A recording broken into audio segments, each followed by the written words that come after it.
Well, there's a lot of things that have been going on in Calgary over the last decade. And with the pandemic and Calgary actually slipping into a recession since 2016, it's pretty much in the forefront of my mind that jobs are crucial to our city's recovery. And with reference a thriving community, like you'll hear all the other candidates talk about their vision. My vision is to flip the financial focus of our city on its end. For too many years, we've focused on economic development and infrastructure, and our present council and councillors have been focusing on developing a nice, new, shiny city, but we've forgotten about the people who are in the city. My focus will be the people, their communities, and then their city. Basically, there's always a fine medium between that. I am by no means a politician, and I am not a businessman. For those who have checked out my videos, they'll understand that foremost, I'm a leader, and bringing together council and working together to bring our city out of recession in the times that we're going through is one of the focuses that I have. So what vision do I have? I have a vision where people in our city can just be given a chance to live a good life. And that's pretty much the way I'm going to be going over the next 4 years. So public services. So let's talk about transit and the Green Line. And also the legacy projects that this council have implemented over the last 4 to 5 years.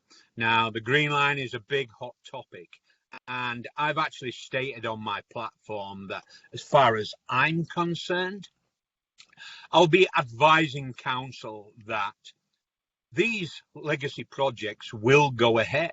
However, whether they happen in the next 4 years is to be seen, because if they intend to come back to council, I'm talking about contractors now, looking for further funding for these projects, then I'm sorry to say the cash register of our city, as far as I would be concerned, would be closed. They got to build with what they've got. I can't put further tax burden on the people of our city when there's other priorities. The services, now when we talk about services, one of the main things I want to address is social inequality. And I want to advise council that we should be developing a city social services department where each ward, each 14 wards has a representative, where people in Calgary can phone their ward department for assistance, and it's an information centre. I spent over a decade in charities, working with charities in most of the communities throughout Calgary. So I have a good feeling of where we are with reference to poverty and homelessness within our city, and the troubles people have with the language barriers and finding jobs. Now, having a social services information department in the city, which will be developed by administration, I don't have all the answers. I'm not the smartest man in the room, but I have a vision of having a department where citizens can call, get help, and pointed in the direction that they need to go to find reasonable employment and lift themselves out of poverty. One of the main focuses is the poverty that's in our city. I've worked and lived all over the world. I'm ex-military. I spent 30 years in military service, rising through the ranks from private soldier to commissioned officer. I know what leadership is, and I've seen misery, despair and poverty in its extreme. When I come to this city, which is supposed to be a modern city, and the people have been left behind, now that concerns me. And I intend to do something about that. And just formulating a Calgary City Social Services Department, then that's just one of the platform subjects that I'll be addressing. There's a department in the city called Calgary Economic Development. Now, last year, that department was given $10 million to look for development and partnerships between various different groups. Now, I have tried in the last 6 months to find out exactly what that department has done with that $10 million. Now, I'm not subject to all the information, but partnerships are crucial to the development of a city in bringing jobs to the people and communities. So I'm all for partnerships, but it's how much money is spent to develop those partnerships and whether it's financially viable. And transportation, we go back to the Green Line and what's being developed. I spent nearly a week, 7 days at least, listening to submissions and the growth of transportation. Now, my focus will be getting transportation to the people who can't afford it.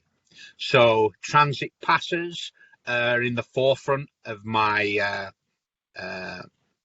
platform, and lowering transit passes for those who find their financial situation not viable to pay the full amount. Now, this has got to be debated by the new council, but I would be giving my full support to looking to giving free transit passes over the next 2 years to low-income families. Absolutely. I support the new campaign laws with reference financing because I've actually funded my own campaign and I don't rely on donations at the moment. When I found out that the third-party advertisers and everything else was brought into effect, it made the control of donations fairer, in my opinion. It can always be improved. But when it comes to the working class person trying to get a foothold into the public arena, it's very hard unless you've got a strategic plan. So with the changes that have happened, I'm all for the changes, and I'm also all for improvement. I'm quite happy to disclose all my donations, even prior to the elections. But that would have to be if all other candidates did that as well. So if the city of Calgary decided that disclosure of donations needed to happen prior to election day, then I'd be quite happy to do that. Addressing housing and homelessness. So there are two organizations I've reached out to and I've been communicating. One is the cooperative housing and Calgary's housing cooperative as well. Now, as far as me personally being concerned with reference to housing, now when developers come to our council and put forward their plans for growth of building infrastructure or buildings, a percentage of that needs to be dedicated to low-income housing. If housing developers come to council and do not have a plan for having a percentage of their development dedicated to low-income housing, then I'm afraid they will not be getting my vote. In the next 4 years, I want to increase the low-income housing and affordable housing sector of Calgary twofold. And that's going to take a lot of work and a lot of collaboration at provincial and federal level to get the funding. We, as a city, over the last 10 years, have approved over 30 new communities to be built in our city.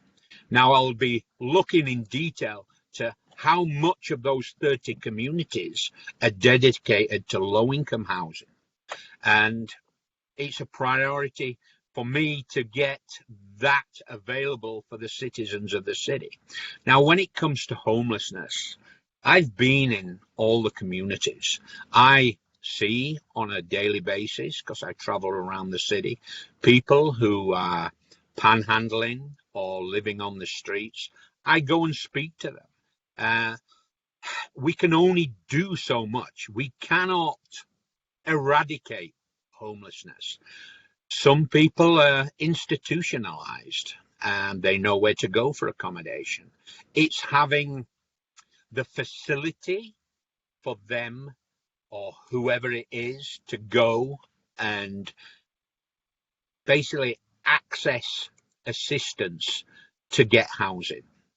And with the social services department that I want to bring to this city will help people who are finding it hard in communities to keep a roof over their head or even food on the table and even get a job.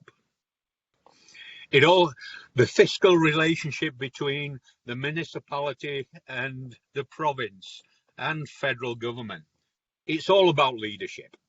And when you have a municipality and specifically mayors and councillors who play politicians, whoever is the leader of the city needs to have a firm hand in basically telling their councillors to keep their opinions to themselves.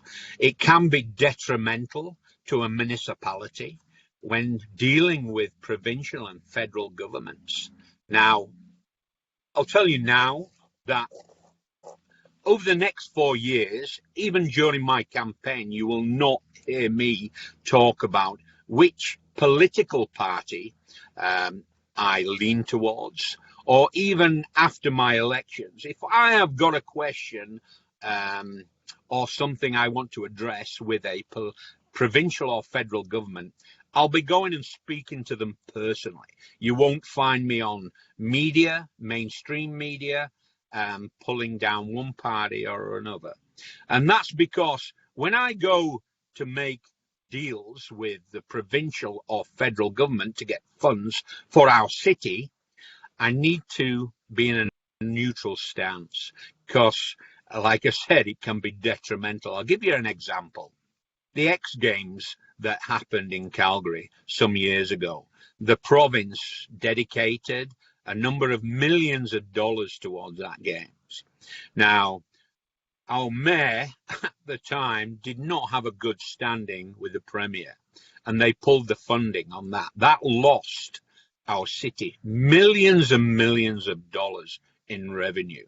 And that's just one situation. I intend to change all that. If I've got a problem with provincial or federal government, then I'll be jumping in my truck or jumping on a plane and I'll be going to speak to the individuals personally to resolve any issues. Yeah, pretty much that. I am not a partisan or anyone's political party puppet. I am not a businessman. Foremost, I'm a leader. I spent 30 years in military service, rising through the ranks of leadership. I lectured for courses for the military for over 20 years. So when it comes to bringing a team of 14 councillors together to work together to improve the lives and citizens of Calgarians, I'm the man to do the job.